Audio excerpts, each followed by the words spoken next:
New coverage tonight for you of the fatal UPS plane crash in Louisville. Tomorrow marks 1 week since the disaster changed Louisville and so many lives. Also happening, cleanup of waterways from the enormous amount of oil after the fireball. WHS 1119's Jose Alonso and photojournalist Levi Hammer talked to one woman with the oil right in her backyard.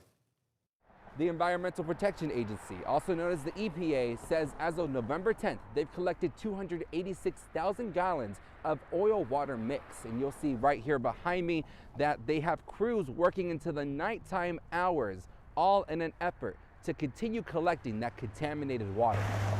In the daylight, the action is clear. Crews using multiple tools to recover water mixed with oil from the UPS crash. You can see the sheen on top of the water. Contaminated after the crash sent it streaming into creeks and waterways. The MSD has been coordinating the cleanup here. They have helped stop 30,000 gallons of oil from going into our groundwater. 3 days after the crash, Louisville MSD released this map showing waterways potentially contaminated by runoff.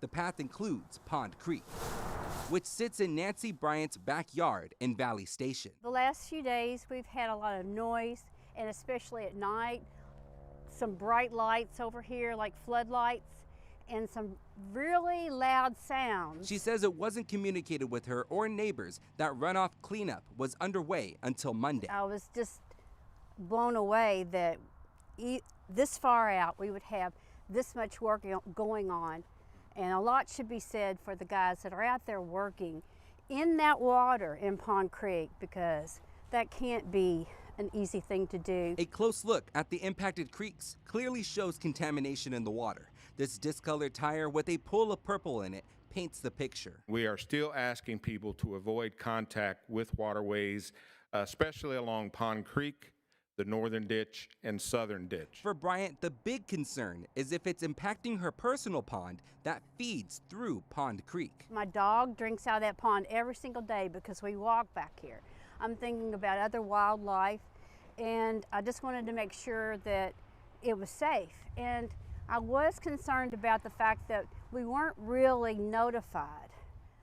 Perhaps I should have been more aware, but I wasn't thinking about this far down there would be such issues. She says MSD Hazmat plans to test this pond to help give her peace of mind. In Louisville, Jose Alonso, WHS 11 Night Team on your side. MSD says there is no impact to drinking water in South Louisville unless Louisville Water Company has contacted you specifically. Now, if you see oil or discoloration in the waterways, you're encouraged to report it by calling 502-540-6000. That's directly to MSD.